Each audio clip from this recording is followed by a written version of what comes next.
everybody. Welcome to the Choir Directors Academy. I am your host, Angela Lane. I am so sorry for the delays. It's been a couple of weeks. I know what they say, a series of unfortunate events, but I am glad to be here on tonight. Listen, like and share this video. Let everybody know that we're here. I'm here all the time, everybody. It's just that with most people, this is the busy season. Oh, I'm tired too.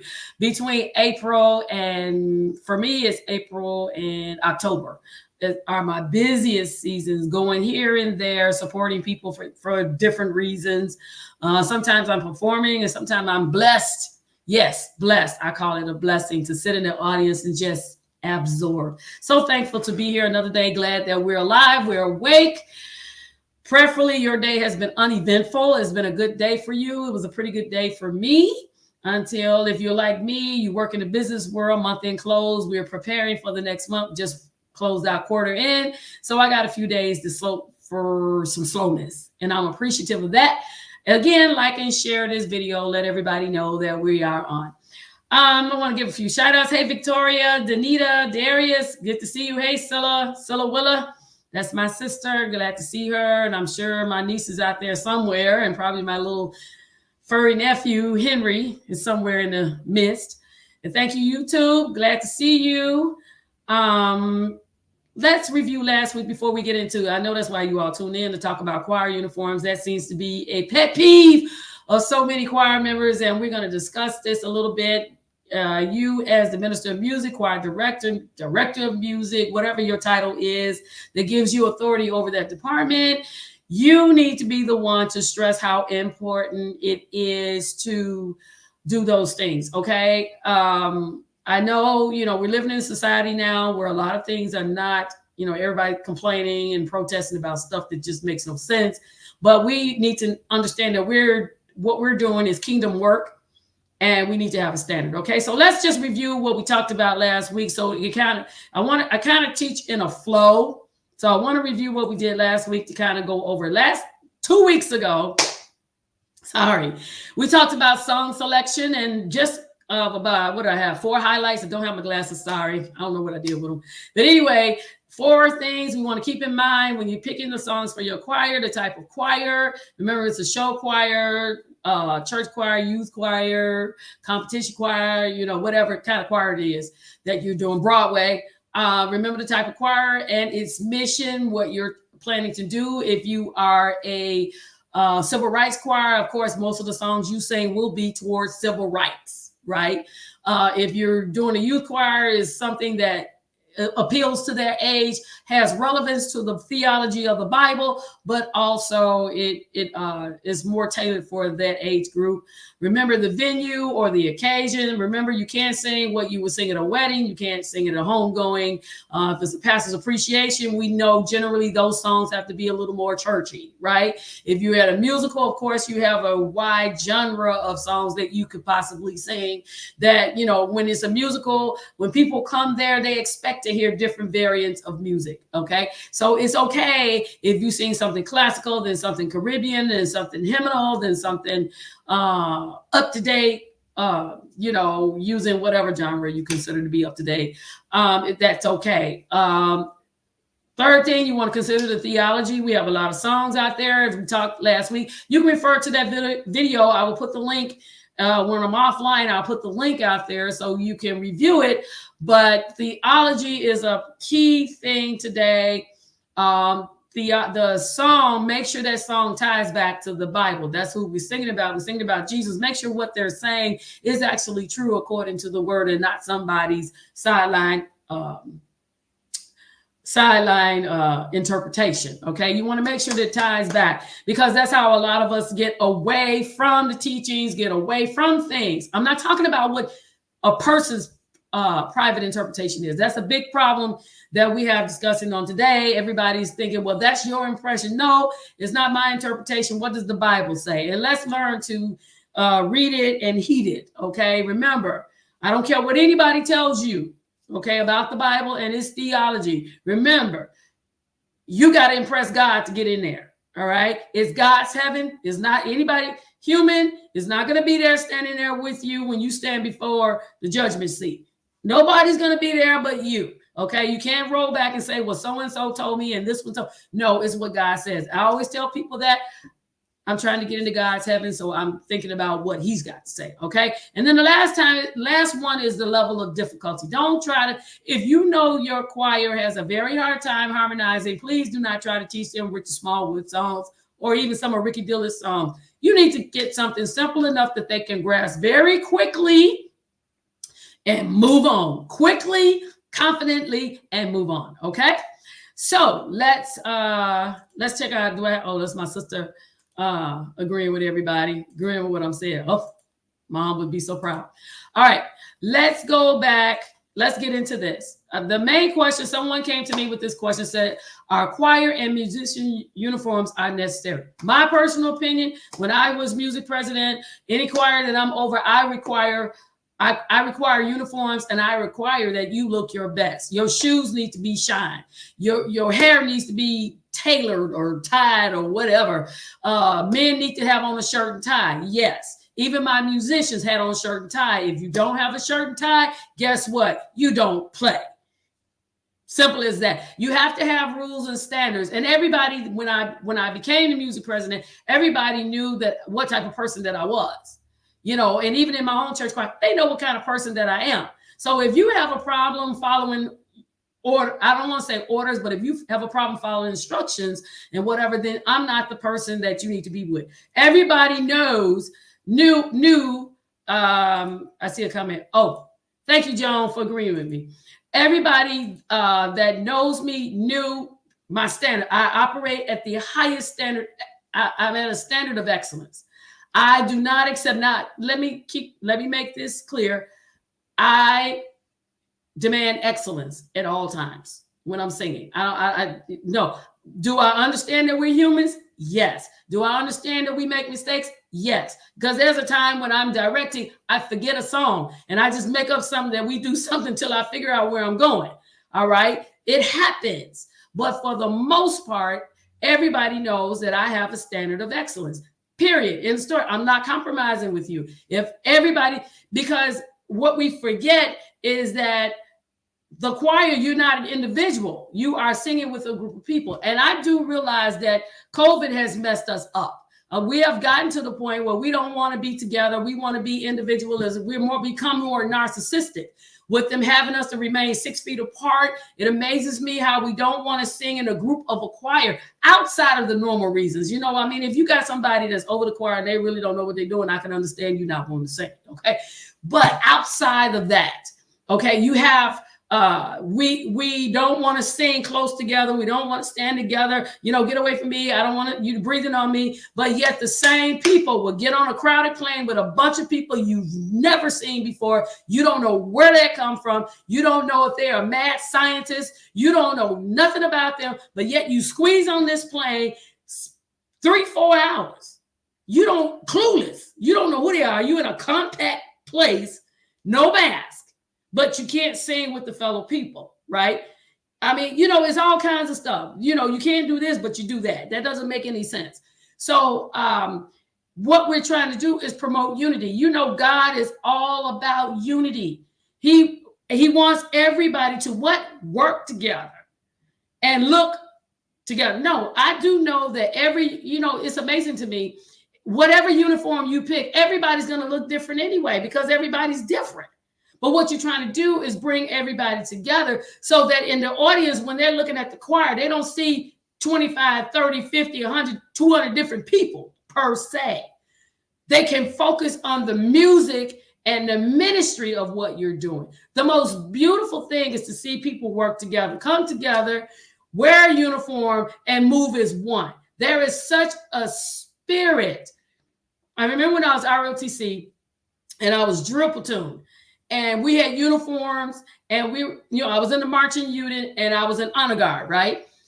I cannot tell you when we did pass and review how it felt, but all you hear is this cadence. And I still walk in the cadence today. Oh my God. But you hear a cadence and you feel so good. Everybody, you just hear everybody move, everybody's shoulders is together and we're all moving together. And when we do our pivot turns, everybody just move and it's just a beautiful sight. when everybody works together. And that's what boot camp is about in the military. It's not for you, it's not to try to do all these different things, but it's to bring all of us together and move as one unit. I don't understand that. You only in the choir, if you add up all the time you're in the choir, it's only about an hour. Can't you just pull yourself together for an hour? All right. But for me, it's absolutely necessary. That's my take on it. I use excellence. Like I said, I am a competition director. So I view things totally different from somebody who's just you just got a choir, you just put everybody up there and whatever. I standardize everything. I remember, and I'm going to move into these points because I don't want this show to be extremely long. When I had our first musical, I required all of the men. I told them, you wear a black suit, white shirt, and any kind of African inspired tie that you wanted. That's what I told them. I said whatever, because I just think the men. And this is the other thing with me. And I promise you, I'm going to get to these points. I don't have that many of them, but there is a psychology that comes with the choir, and a lot of people don't know that. And that's why when you're a minister of music, you're a choir director, you have to study, you have to read.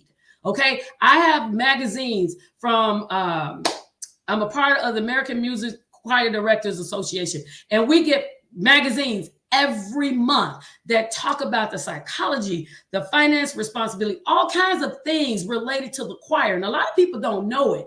Your success, you cannot be, if you want the choir to have a high level and your information and your knowledge is down here, you can't even see my hand, look at that.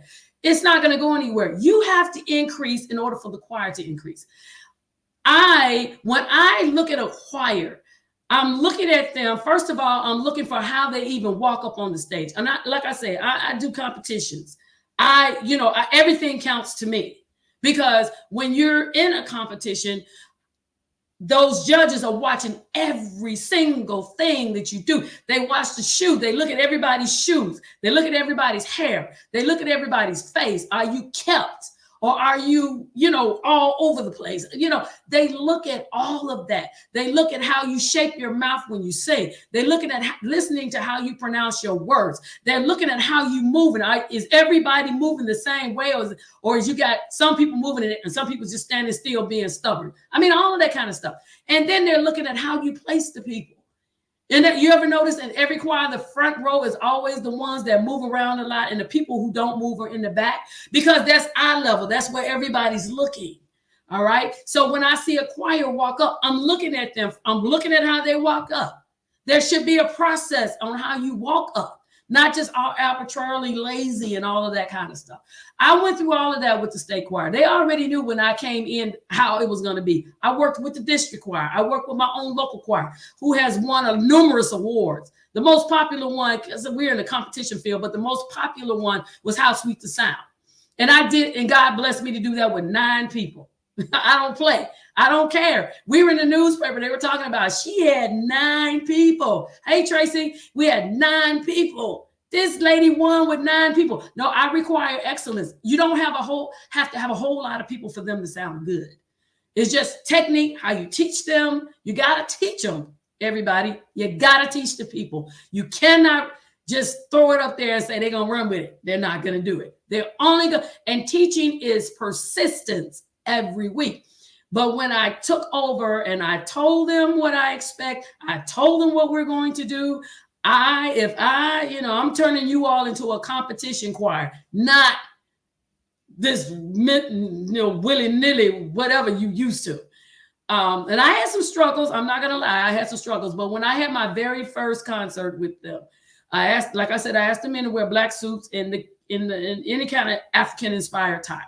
And I do that because the tenors is a visual, right? The tenors are the backbone of the choir. I don't care what anybody say.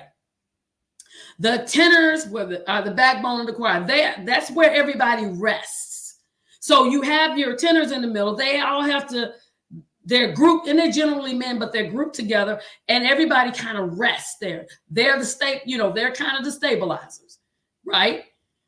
So then I have my ladies on one side, the altos, who are the harmonizers, and then I have my sopranos who carry the melody. But my ladies all had on a white shirt blouse, 3/4 shirt blouse, and everybody had on all of the ladies had on a long flowing African skirt, whatever style, whatever color you wanted, whatever. And I told them all how to walk up the stairs and get to the choir stand, how to stand. I told them everything. And a lot of people came and they kind of thought it was going to be like blah, blah, blah, whatever. But when they came in, all of those ladies just flowed across the floor. They looked like little dolls.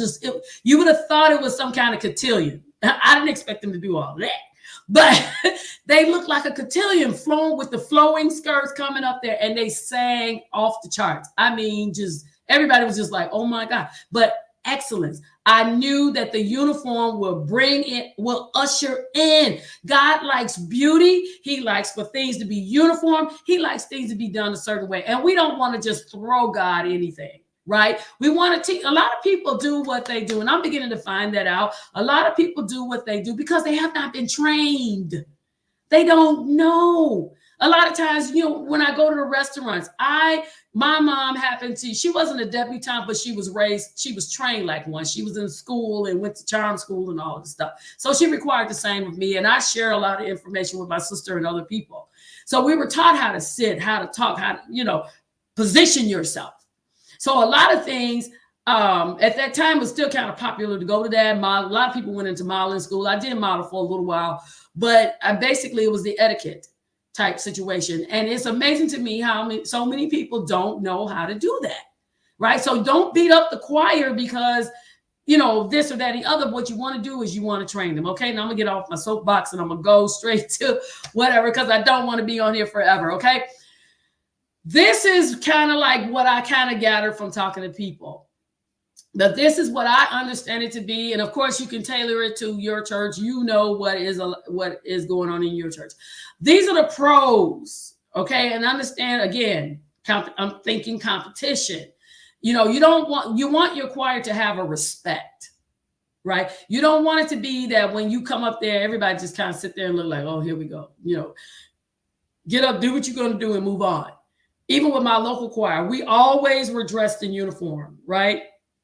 Sometimes when you tell people to wear black and white, I tell them all white at the top and then, black at the bottom, or all black with a red jacket. I don't tell you, some people wear a frilly blouse, some people wear, long as you got on a red jacket and everything else is black, we good, just something like that. And I promise you, the choir didn't even open their mouths. Everybody was just like, oh my God, they look so good. They received us before the song even came out of their mouths. So it's all about image, right? So here are a few things that I came up with. Visual unity, right? When you say a choir, I don't care if everybody's the denim at the bottom, white shirts at the top, white t-shirts at the top. It's uniformity or harmony. No one person is sticking out like the star of the show, right? What you want to do, everybody should look the same. When I'm looking at a choir, I don't want to sit there and look. I don't even want to really notice the individual people because, it's one band, one sound.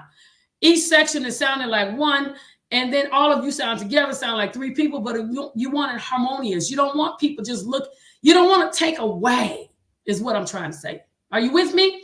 You don't want to take away from what you're doing. Some people think that doesn't matter. Yes, it does. It matters. Once we get past how you look, why do then we trying to hear what you're saying, right? I know I'm looking all around, but we're trying to hear what you say. The same thing with Dr. Ricky Dillard and New G, Chicago Mags, all of these different choirs. Do you realize when they come up and they got uniform on, once you see how they look, you can receive them because you like, oh man, they look so nice. And then you get into whatever they're singing, okay? So that's how you want to do that. Let me see these comments right quick. Priscilla. Oh, she's talking about how sweet the sound. Cool beans. Hey, Lady Silas, good to see you. Visual unity. All right, the second one is identity.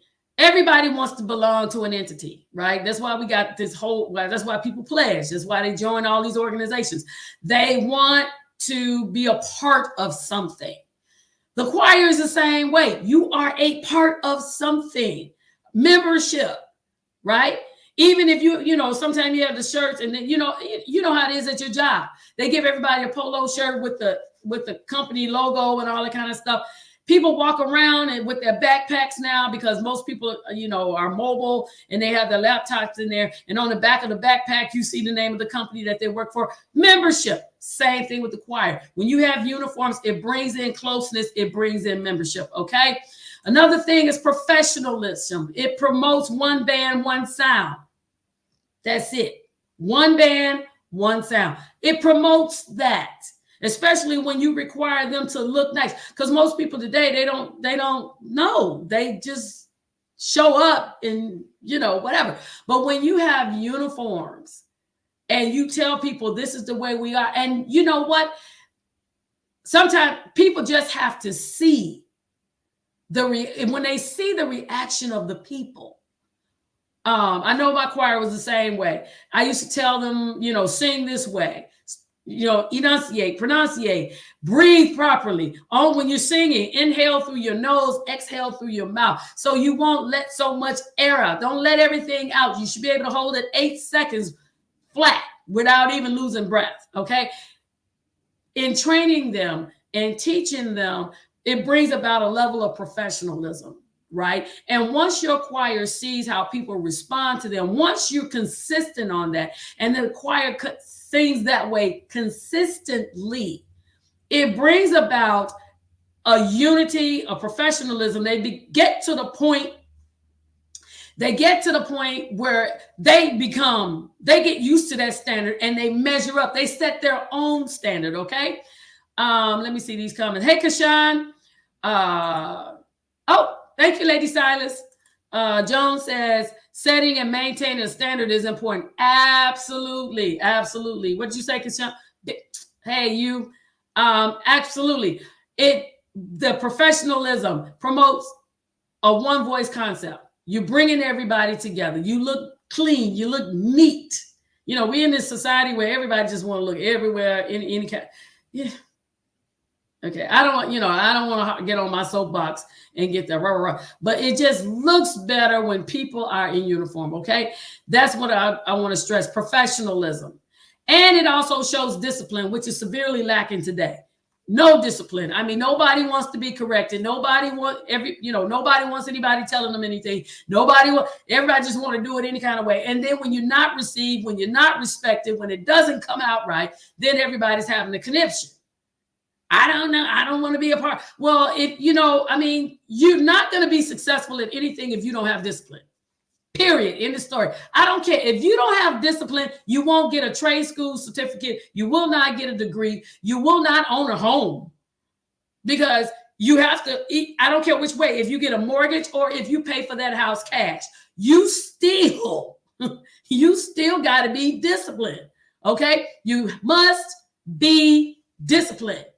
All right. When that doctor comes to you and tell you that your health is out of whack, you got to change your diet in order to, live a healthy lifestyle. You got to lose weight. You got to lose the sweets. You got to lose this, that, and the other, Gatorade, pop, all of this stuff. All right. You have to discipline yourself in order to put all of that in action. You have to do it. You cannot do anything. You cannot hold a job unless you have discipline. You can't. I don't care if you're remote. You will not have that remote job. I'm telling you, remote work, you really got to have discipline, right? Because you can spend all your time in front of the TV scrambling, trying to get, and then at the end of the day, you scrambling, trying to get your work done. You know what I'm saying? Exactly. Discipline. You're struggling trying to get your work done. So you cannot be successful at anything without discipline. All right. You need discipline in the choir. If not, you're going to have a hodgepodge rat-a-tat gang. That's all you're just going to have a bunch of people standing up there making noise with no congruence, no harmony, and no respect. You as a leader have to have discipline. It's hard. I know we want to just like let it go, do what we want to do, but you have to have discipline, right? In order for you to move up in any job in your career the right way, let me stress that, the right way. If you want to move up the right way, okay? If you want to move up the right way, you must have discipline, because if anything that you do the right way is going to take time. It's never going to just boom. If it looks like it just blew up and all of a sudden it's there, it's because you probably waited so long and you've been in the background so long. And then when God does it, boom, it's in front of everybody. Everybody's like, who are you? You just bust on the scene. No, I've been here all the time. God has just been working with me, whatever. But discipline is key to the success of any organization. I don't care what it is, any government, any church, any business, whatever, you must have discipline. Choirs must have discipline. You singing before the Lord. You ought not want to bring God trash. All right. We ought to give God our best. We want his best. We should give God what's due him. Okay. That's what we should do. I'm moving kind of quick because I'm trying to go fast. Now, this is the con. I only came up with one con, and this is what a lot of people, and I kind of went through this already. The con that most people say is control, a restriction. They don't like uniforms because it represents some form of control. Let me just let that sit for a minute. Marinate, as they say, for a minute. Control. And it's a funny thing. You actually being controlled by somebody you can't even see. And I'm talking about people. Right? The obvious people in leadership when it comes to this country or with corporations and all that kind of stuff, they're not the real people in charge. It's the people that you don't see. That's who in charge. Okay? That's who in charge. And you're complaining about this, that, and the other, and people are moving folks around like pawns on the chessboard. I mean, let's keep it real, right? Nobody is trying to control you. Nobody is restricting you. Nobody's doing witchcraft. We're just trying to get some control. Listen, when you're singing, you have to have some form of voice control. You have to control your voice, or else in one line of a stanza, you will sing soprano, alto, bass, and some other strange note in one sentence without control. You will. And I've seen it done. I've heard some people sing and they changed the key 5 times. I'm like, if they change that key one more time, somebody needs to mute the mic. Okay? So control is everywhere. Control. They controlled you during COVID. They had you not wanting to touch somebody. They had you sitting 6 feet apart. They even closed the church down. That was control. Right? They closed the church. They had the church on the non-essential list. So come on. Let's not let society dictate to us how we should do the house of God, how we should do in the house of God. Right? There are some things I do understand that everybody is not who they say they are. I ain't got nothing to do with that. But when you find somebody who is not only giving you good information, but they're also living what they're talking about, they're striving to live that level every day. A good leader, let me tell you something, even in corporate America, even in the church, wherever I am, I don't control anybody. All right. God gave everybody a free will. What God expects for us is to willfully submit to him because we love him. Right. I expect you to do what you need to do in the choir because you love to sing. You love God, first of all. Right. But you also love to sing. And then me as being your leader, you see what kind of person I am. You know, what I'm trying to control you for. I'm spending all my time trying to control me. I'm not trying to control you. That's too much. All right. You know, that's, as my friend said, that's too much. I can't do it. Kashawn, is that's right. Someone worth following. It makes a big difference. When it's somebody worth following, if you've seen how they operate and you've seen them make strides and you've seen them do great things, then it's not hard to follow them. It's not hard. And, you know, generally, in whatever environment that I'm in, I generally don't have a hard time with people following me. I generally don't. You know, you always got those 2 or 3 people that, you know, there's always going to be a couple of knuckleheads in the group. That's just how it is. But as a rule of thumb, when people see how you are and how you operate and how you carry yourself, right? You want to carry yourself in the right way as a minister of music, as a choir director. You don't want to be all willy-nilly. You want to carry yourself in a respectable manner. All right. People will not view it as control. But like I said, society has done some damage to us, but we need to encourage people and let them know it's not about control. It's about bringing us together and operating as one. All right. God wants a unified praise from multiple people as one unit moving forward to give him the glory. Amen. I'm getting into my missionary mode. I don't want to do that.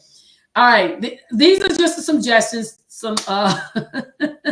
suggestions that I have for you. All right. Number one, we don't want to put a lot of pressure. I see a lot of choirs. Sometimes they try to mimic Dr. Ricky Dillard. You have to understand these people are paying for their clothes. They're custom made by a particular. I forgot the guy. I know him when I see him, but he makes all of their clothes. Let's not put harshness on the people with these uniforms. It's okay to venture out a little bit, but let's remember who people are. Everybody doesn't have a fashion sense. You don't want to put too much pressure on them. Okay. Number one, keep the colors simple. Keep it simple. Okay. Keep it simple. Black, white is always appropriate. Red, black, yellow, gray. You might even be able to get into what that tan and turquoise and white, or you understand what I'm saying. Keep the colors simple. Don't put too much stress on people. They got to run around and hit Amazon every time they turn around because you coming up with some colors. You don't want to do that, right? And secondarily, if you have custom outfits made, you want to venture out, you want to be like Dr. Ricky D and all of them, choose the right fabric. The worst thing you can do is pick a fabric for your choir rolls, for all of that, or uniforms or whatever, and the material is not right. It wrinkles. That's a bad look for a choir, to see the sleeves wrinkle. My shirt is wrinkled, but this is my own t-shirt, okay? But you see the clothes wrinkled, you standing before people and clothes, it takes away. So make sure that you choose the right fabric. Okay, make sure you choose the right fabric, and it'll make everybody feel good. Next, what you want to do is standardize the accessories. You have some people who don't wear jewelry, and then, definitely with the state choir, there's some people who wear jewelry. There's some people who don't. All right, some wear earrings, some don't. I mean, you got to mix congregation. So what I do is I generally tell everybody, whatever accessories you have on, make sure that they blend with the top. Right. So like if I tell all the sisters to wear a white top, some people don't wear jewelry, just wear a white top, preferably sleeves down, so it'll be kind of uniform. And those that do wear necklaces or earrings, I tell them, wear a necklace that's the same color as the blouse. So when people look at panoramic view, they only see one color. Small, technically, you're not supposed to wear any earrings, especially when you wear a robe or when you're in the choir. But if you do, make them small. Don't wear the big hoops. Make them very small. It's supposed to be insignificant because remember, everybody's supposed to look like one. We're supposed to see one smooth look, right? So you want to keep those accessories small and simple for both of them. Make it all match the blouse, or whatever. And that's why most choirs wear black all the time and tell everybody black accessories, because then you don't have to go through all of that. All right. So you want to do that. That was all that I had in regards to that. Just want to keep this very, very simple and high level. Soon I will have another group where I will go, I still do this Facebook part here, but then periodically I will have a special group, where I will teach more in-depth things and give out handouts and that kind of thing. That's where we're kind of moving. Okay. So that's all I have for that in regards to uniform. I did have one question. I don't know if she's watching or she's going to watch. It's kind of, in this particular venue, I get all kinds of questions from people from all walks of life, from different countries, from different religions, because being a choir director is the same, no matter what religion you in or whatever. I answer the question, I interject Jesus when I get a moment. Okay, because I am Christ-like. I'm a Christian. I am Christ-like. I am sanctified, right? So I do interject Jesus when I get a chance, but I have all kinds of people watching this. And so I did get a question, and I know she's going to be watching, I think probably the replay, and I told her that I would address it in one of my shows because, like I said, I have a lot of different people who have different issues. My question of the day today is, can I be a choir director in a wheelchair? She says I'm a paraplegic, and I was told it was not possible. Let me know what you think. Honestly, I believe that you can, especially because most churches, you're on the main floor anyway, and the choir is up in the stand. As long as you can, most time with the choir, you need your arms and your hand. And she said she's paraplegic, so I'm assuming that she has the use of her arms and her hands. And that's basically all you need when you're directing the choir. I have seen people direct the choir in a wheelchair. I have seen people lead songs for a choir in a wheelchair. That has nothing to do with it. God gives gifts to whoever. I've seen a girl sing, and she has cerebral palsy, but her voice was off the chain. She literally had one of those, like, I don't know what kind of voice that was, but it was just beautiful. And you wouldn't know that would come out of her, but she had somebody that had she had cerebral palsy, but this girl could sing. I was like, oh my gosh, she was singing like some opera song. Phenomenal. So I don't restrict anybody. I think that if God gave you the gift, use it. Of course, as far as I'm concerned, you have the use of your hands and your arms. Of course you can do it.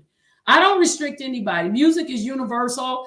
And there are so many different people that I have met over my course of life and study that have done phenomenal things. And some of them were in a wheelchair. Some of them, like I say, cerebral palsy, all kinds of issues. But I've seen people, that even had Down syndrome, phenomenal organists. I mean, they have an ear. God gave them a gift. I don't restrict anybody, and I don't believe we should restrict anyone. If they are able to do it, you can make use of anybody that has a willing heart and a willing mind and a gift for music. You can find something for them to do. So that was the question of the day. Listen, I hope I said something to help all of you all. This has been a quick lesson. Yes, I'm almost there. So listen, share this video. Thank you for hanging out with me on today. Those of you who are watching the review, thank you for tuning in and for leave your comments at the bottom. Let me know what you think. And if you have a question that you want me to address or you have an idea for a show, feel free to message me through Choir Directors Academy, or you can put it in the chat, or you can send me a note, post it to my page, or send me a message in Messenger, and I will get to it. Okay. I appreciate all of you all being here with me on today. Yes, next time I'm going to find my glasses before I do this, because I got a slight headache now. These lights are kind of bright, and I'm focusing and I'm trying to read. So I hope whatever I said made sense. All right. Thank you so much. Love y'all. Peace. Have a good week. Thank you so very much. Bye.